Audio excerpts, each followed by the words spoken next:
Kalaulah tidak karena kesabaran taat kepada Allah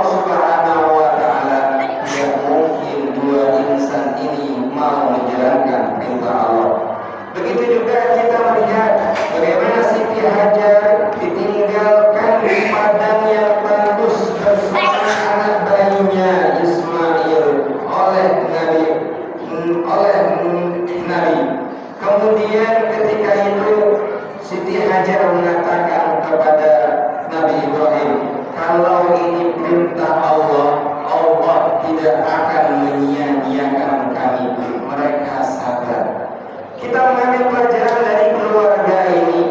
Orang-orang yang taat kepada Allah, Allah akan memberikan jalan keluarnya. Maka pada dasarnya, baik saat ini kita berada, apapun profesi kita, ada seorang jaksa, TNI, polisi, kemudian yang ada masih pelajar juga, apapun profesi kita, ingat kita ini adalah abdullah, hamba Allah. Kita harus ikuti aturan-aturan Allah Subhanahu wa Ta'ala.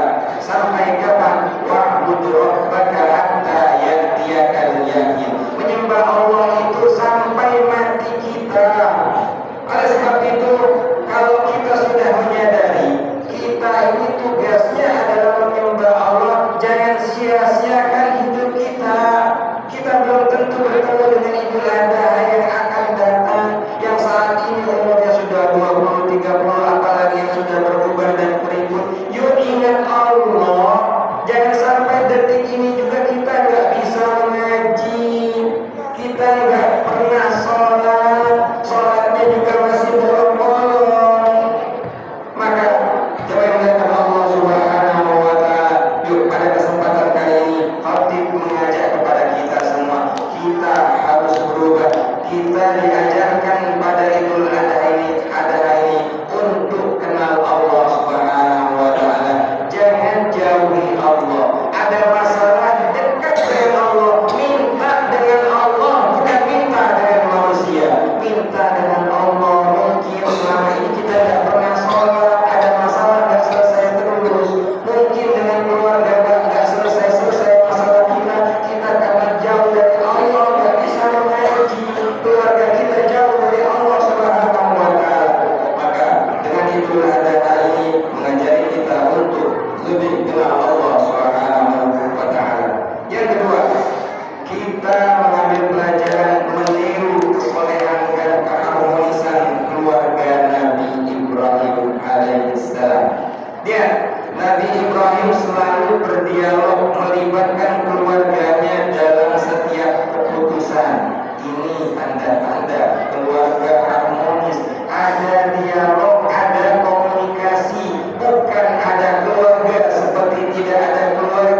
ijazah S1, S2, S3 saja, bukan, tapi bagaimana keluarga kita harmonis di dunia, harmonis di akhirat. Karena banyak keluarga muslim yang saat ini kelihatan harmonis secara dunia. Ketika Senin sampai Jumat kerja, Sabtu Ahad kemudian jalan-jalan kemana ke sebuah pemandangan, oke, bagus, harmonis secara dunia, tapi banyak juga yang tidak harmonis secara akhiratnya. Nggak pernah sholat bareng, bahkan tidak pernah memperhatikan anaknya, istrinya, bisa baca Quran enggak, sholat 5 waktu atau tidak, menutup aurat atau tidak, nggak pernah itu diperhatikan. Lebih mementingkan bagaimana, nah, IQ-mu harus tinggi ya, nah kamu harus pintar bagaimana bisa kuliah di perguruan tinggi yang terkenal, supaya kamu gajimu bisa besar nanti bekerja di perusahaan besar. Itu yang dipikirkan. Kalau ada sampai saat ini ada di antara kita yang masih memikirkan seperti itu, demi Allah rugi. Kenapa? Orang-orang tua seperti itu akan merasakan kehampaan ketika sudah meninggal dunia. Apa yang tidak dapati orang anak, tidak mendapati anak-anaknya yang mendoakan. Bagaimana mau mendoakan? Nggak pernah diajarin ngaji, nggak pernah diajarin sholat, nggak pernah diajarin menutup aurat. Maka orang tua seperti itu rugi di hadapan Allah Subhanahu wa Ta'ala. Jangan sampai kita saat ini sibuk bekerja, uang banyak, ketika kita sudah meninggal dunia malah menjadi beban keluarga. Apa? Anak-anak dan ahli waris bukan harta, pecahlah mereka semua karena kita sibuk hanya mencari harta, sibuk mencari jabatan, tidak pernah memikirkan keluarga kita. Allahu Akbar, Allahu Akbar, Allahu Akbar, walillahil hamd. Pesan yang ketiga, yaitu Idul Adha mengajari bahwa hidup itu harus punya tujuan. Sebagaimana dalam kurban ini bukan besarnya yang diterima Allah, bukan banyaknya yang diterima Allah, apa yang diterima Allah, la yanalallaha luhumuha wala dima'uha walakin yanaluhu taqwa minkum. Allah itu tidak menerima darah hewan-hewan kita, tidak menerima daging-daging hewan kita seberapa banyak, tetapi yang dilihat apalah ketakwaan dan keikhlasan kita kepada Allah. Itu tujuannya. Maka sampai saat ini yang diberikan kemudahan Allah berupa rezeki, yuk keluarkan hartanya, beli hewan kurban. Jangan takut harta kita berkurang, karena belum ada dalam sejarahnya orang yang berinfak di jalan Allah dengan ikhlas jatuh miskin. Belum ada. Yang ada adalah adanya orang-orang yang pelit, orang yang punya harta tetapi dia takut hartanya hilang, sampai detik ini enggak mau melaksanakan ibadah kurban. Yang mengatakan Allah Subhanahu wa Ta'ala. Maka tujuan dari kurban adalah bagaimana mengorbankan apa yang kita miliki untuk Allah berupa keikhlasan itu. Dan hidup harus punya cita-cita.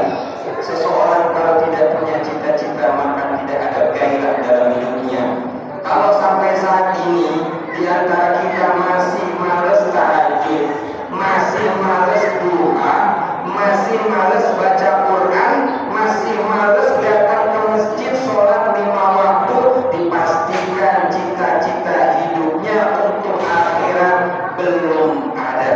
Maka disebutkan di dalam Al-Quran, Rabbana atina fid dunya hasanah. Ya Allah, ya Tuhan kami, berikanlah kami kebaikan di dunia.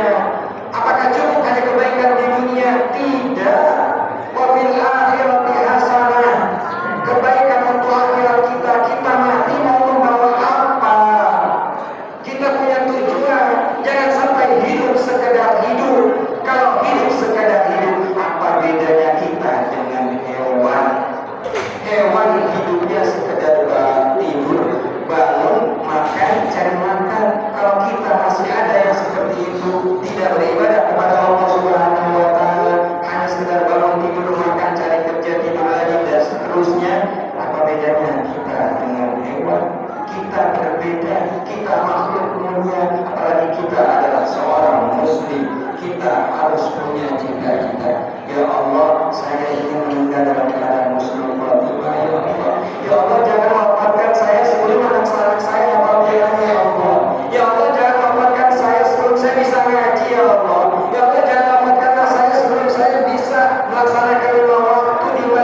tetangga, nggak akur dengan sesama ahlu masjid, dengan saudara-saudaranya sesama muslim, dipastikan ada yang salah dalam keislamannya. Karena Rasulullah pernah ditanya, ya Rasulullah, inna fulana tuzkaru min kathrati siyamiha wa salatiha wa sadaqatiha. Ya Rasulullah, ada seorang sahabat wanita yang terkenal sekali dengan sedekahnya, puasanya, zakatnya, sholatnya. Ya Rasulullah, kami ini kalah. Waktu rijaraha, tetapi suka sekali menyakiti hati saudaranya sesama muslim, menggibah, menjelek-jelekan, mencela saudaranya sesama muslim. Aina ya Rasulullah, di mana tempatnya ya Rasulullah? Qala hiya finnar, dia tempatnya di neraka. Rasulullah katakan seperti itu. Jadi jangan sampai yang saat ini mungkin ada di antara kita atau kita sendiri yang ahli ibadah tapi dengan saudara sesama muslim nggak akur, dengan tetangga-tetangga yang nggak akur. Jangan bangga, kita takut. Kenapa? Karena mungkin saja ada yang salah dari keislaman kita. Coba melihat Allah Subhanahu wa Ta'ala. Seorang ulama mengatakan, innal ladzi ya'ishu li nafsihi ya'ishu sabiran wa yamutu sabiran. Seseorang yang hidupnya untuk dirinya sendiri, hidupnya kecil dan mati pun dalam keadaan kecil, tidak berarti. Ketika ada ungkapan di masjid, inna lillahi wa inna ilaihi raji'un, telah meninggal fulan bin fulan, orang-orang hanya mengatakan siapa fulan. Oh, datang enggak berziarah, datang enggak mentakziah, datang enggak untuk mensolati. Banyak yang datang. Kenapa? Karena hidupnya untuk dirinya sendiri, enggak pernah bergaul dengan saudaranya sesama muslim, dengan tetangganya, enggak pernah ikut acara RT RW-nya, enggak pernah datang ke masjid. Bagaimana ketika meninggal dunia mau disolati orang banyak? Jadi jangan heran kalau ada di antara orang-orang terdahulu yang sudah meninggal dunia, padahal umurnya 60, 70 tahun, 80 tahun, hidupnya lama, tapi yang nyolatin sedikit, cuma satu dua saat. Ngapain aja hidup selama hidup? Rupanya nggak pernah berinteraksi terhadap sesamanya. Kemudian ulama itu mengatakan, wa innal ladzi ya'ishu li ummatihi ya'ishu 'aziman wa la yamutu abadan. Dan orang yang hidupnya untuk orang lain, memberikan manfaat untuk orang lain, maka hidupnya itu akan besar, mati pun akan besar, selalu dikenal oleh orang lain. Walaupun umurnya masih muda, umur 20-30 tahun, tapi manfaatnya banyak, hubungan dengan Allah bagus, dengan masyarakatnya juga bagus. Ketika meninggal dunia, yang melatih banyak, mengalahi orang-orang yang tua tadi, yang hidupnya lebih panjang. Kenapa? Karena hubungan sosialnya bagus. Yang membedakan Allah Subhanahu wa Ta'ala. Untuk itu, mari sama-sama kita yang hadir di sini merubah sikap kita yang suka mencela, yang suka menggunjing, yang suka menjelekkan orang lain. Kalau kita tidak suka terhadap orang lain, jangan disampaikan. Sampaikanlah ke Allah, jangan sampaikan ke orang-orang sekitar kita. Jelek, menyakiti orang lain itu dosa. Minta kepada Allah, karena kita punya Allah. Jangan mengatakan Allah Subhanahu wa Ta'ala, jauhkan sifat-sifat jelek itu. Kita akur, jangan sampai tidak akur. Apalagi yang punya keluarga saat ini, yang punya keluarga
cintai. Kita ingin sekali bertemu dan bersimpuh di hadapan kedua orang tua kita. Kita rindu ingin menggenggam tangannya seraya mengakui akan dosa-dosa kita yang kita lakukan. Kita ingin berbagi rezeki karena susah payah mereka telah mendidik kita, membesarkan kita, menyekolahkan kita sampai kita jadi seperti ini. Masih terbayang di benak kita, masih terbayang di benak kita ketika kita masih kecil, ketika kita menyambut lebaran seperti ini. Ayah dan ibu kita pada subuh selalu memandikan kita. Setelah subuh kita dipakaikan baju, disisirkan rambut kita, dikasihkan minyak rambut di badan kita, kemudian kita jalan bersama-sama menuju masjid untuk melaksanakan sholat Idul Adha. Namun sayang, lebaran ini orang yang kita cintai tidak lagi bersama kita. Orang yang selalu kita cium tangannya, yang selalu kita bersimpuh di hadapannya, hari ini tangannya sudah tidak ada di hadapan kita. Tidak lagi mampu kita meminta maaf kepadanya. Tatkala kita sudah sukses ingin berbagi, tapi Allah sudah memanggilnya. Hanya doa yang kita bisa panjatkan kepada Allah. Semoga Allah bisa melapangkan kuburnya, mengampuni dosa-dosanya, dan menerima segala amalnya. Dan saat ini masih bersama keluarganya, yuk sama-sama kita manfaatkan, nikmati keluarga kita. Jangan sampai ketika di antara keluarga kita sudah tidak ada, barulah kita menyesal. Sambung silaturahim, walaupun ini adalah Idul Adha, mengingatkan kepada kita kebutuhan keluarga itu lebih penting daripada sekedar jabatan yang tinggi, lebih penting daripada sekedar S2, S3, lebih penting daripada kekayaan yang banyak. Barakallahu li wa lakum fil Qur'anil azim. Kemuliaan Allah Subhanahu wa taala. Mari sama-sama kita berdoa kepada Allah. Semoga Allah mengabulkan doa-doa kita semua, dan semoga kita termasuk orang-orang yang mengakhirkan hidup kita dalam keadaan husnul khatimah. Innallaha wa malaikatahu yusholluna 'alan nabi ya ayyuhalladzina amanu shallu 'alaihi wa sallimu taslima. Allahumma shalli 'ala sayyidina Muhammadin abdika wa nabiyyika wa rasulika an-nabiyyil ummi wa 'ala alihi wa sahbihi wa sallim taslima. Adada ma ahata bihi 'ilmuhu wa khatta bihi qalamu wa asaba kitabuhu. Radallahu 'an saadatina Abi Bakr wa Umar wa Uthman wa 'Ali wa 'an sahabati ajma'in wa 'an at-tabi'in wa tabi'in bi ihsan ila yaumiddin. Allahumma ighfir lil muslimina wal muslimat wal mu'minina wal mu'minat al-ahya'i minhum wal amwat innaka sami'un qaribun mujibud da'wat wa ya qadiyal hajat. Allahumma rabbana hab lana min azwajina wa dhurriyyatina qurrata a'yun waj'alna lil muttaqina imama. Allahumma la tada' lana min maqamina hadha dhanban illa ghafarta. Ya Allah, ya Tuhan kami, janganlah Engkau biarkan dari tempat kami ini satu dosa pun melainkan Engkau ampuni ya Allah. Kami banyak dosa ya Allah. Wala hamman illa farajta, di antara kami masih banyak permasalahan ya Allah, maka mudahkanlah ya Allah. Wala dainan illa qadaita, ya Allah, di antara kami masih banyak memiliki hutang, mudahkanlah kami dalam menyelesaikan hutang-hutang kami ya Allah. Wala maridun illa syafaita, di antara kami banyak yang sedang sakit ya Allah, sembuhkanlah penyakit-penyakit kami ya Allah. Wala mayitan illa rahimta, wala hajatan min hawaijid dunya illa